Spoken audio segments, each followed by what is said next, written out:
জামাতের সঙ্গে ফরমালি যুগপৎ আন্দোলনে আমরা ছিলাম না, জোটে ছিলাম আমরা, কিন্তু যুগপৎ আন্দোলনে আমাদের সব কর্মসূচি আর জামাতের সব কর্মসূচি একরকম ছিল না। যদি কেউ কখনো বলে আর কি যে শুধু তারা দেশপ্রেমিক, তাহলে তো আমাদের কষ্ট লাগবেই, কিন্তু তারা আন্দোলনে ছিলেন নিশ্চয়ই। আমরা আশা করব আর কি যে আগামী দিনে গণতন্ত্র পুনঃপ্রতিষ্ঠার আন্দোলনে সবাই আমরা থাকব, তারাও থাকবে, এটা নিয়ে কনফিউশন নেই। তারাও গণতন্ত্র চায়, তারাও নির্বাচন চায়, তারাও মানুষের অধিকারের কথা বলে, আমরাও বলি।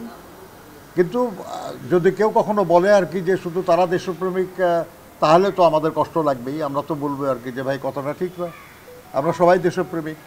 এখন আমি মুক্তিযুদ্ধ করেছি, তারপরে যদি বলা হয় যে আপনি যদি বলেন যে শুধু আপনি দেশপ্রেমিক আর আপনার আর এক বন্ধু দেশপ্রেমিক, তাহলে তো আমাকে বাদ দিলেন না আপনি। এটা তো কষ্ট লাগার কথা আর কি।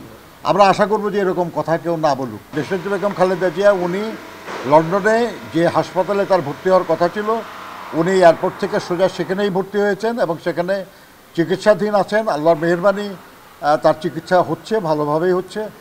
আমরা সবাই দেশবাসীর কাছে দোয়া চাই যেন আল্লাহ তাকে দ্রুত সুস্থ করে আমাদের মাঝে ফিরে নিয়ে আসেন। বিভিন্ন রাজনৈতিক দল গণতন্ত্র পুনঃপ্রতিষ্ঠার জন্য আমরা কখনো জোটবদ্ধভাবে, কখনো যুগপৎ আন্দোলনে আমরা রত আছি এবং এই যুগপৎ আন্দোলনে সব সময় আমাদের সঙ্গে যারা ছিলেন তাদের অন্যতম হলেন সমমনা জোট।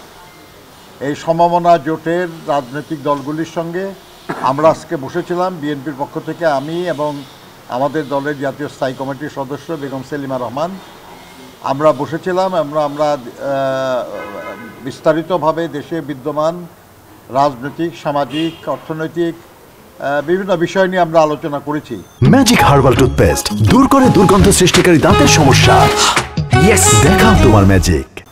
আমরা জনগণের যে দুর্ভোগ এই নিয়ে আলোচনা করেছি, কিভাবে সেটা দূর করা যায় এই ব্যাপারে আমরা বিভিন্ন সময় সরকারকে কিছু পরামর্শ দিয়েছি, সেগুলো নিয়ে আমরা আলোচনা করেছি এবং আমরা দেশে গণতন্ত্র পুনঃপ্রতিষ্ঠার বিষয়টা নিয়েও বিশেষ করে আলোচনা করেছি। তো আপনারা জানেন যে আসলে যে গণতন্ত্রের জন্য আমাদের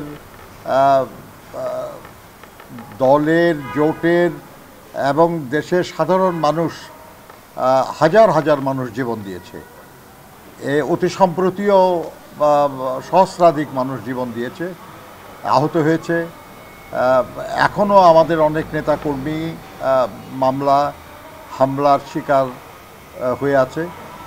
এরকম একটা সিচুয়েশনে যে আলোচনা আমরা করেছি, এই আলোচনার বিষয়ে আমাদের দলের পক্ষ থেকে বিভিন্ন সময় বক্তব্য দেওয়া হচ্ছে।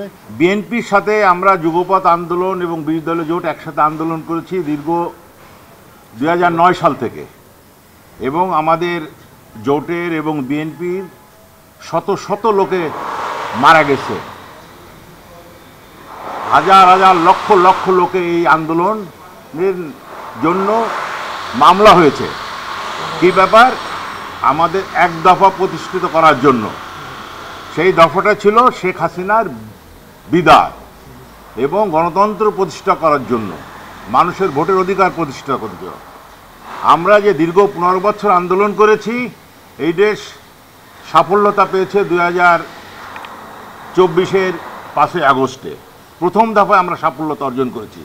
এখন দ্বিতীয় দফা হচ্ছে এদেশে গণতন্ত্র প্রতিষ্ঠা করা এবং মানুষের ভোটের অধিকার প্রতিষ্ঠা করা।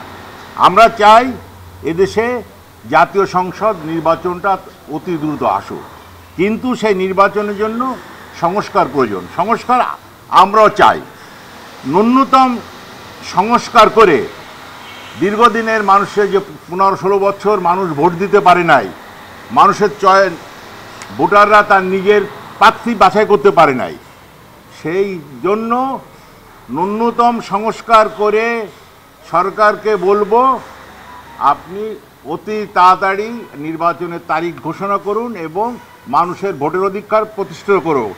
যদি সংসদ নির্বাচন হয়, সংসদ নির্বাচন হলে দেশের অর্ধেক সমস্যার সমাধান হবে এবং বাকি যে সমস্ত সংস্কার আছে, অন্য যা আছে তা নির্বাচিত সরকার করবে।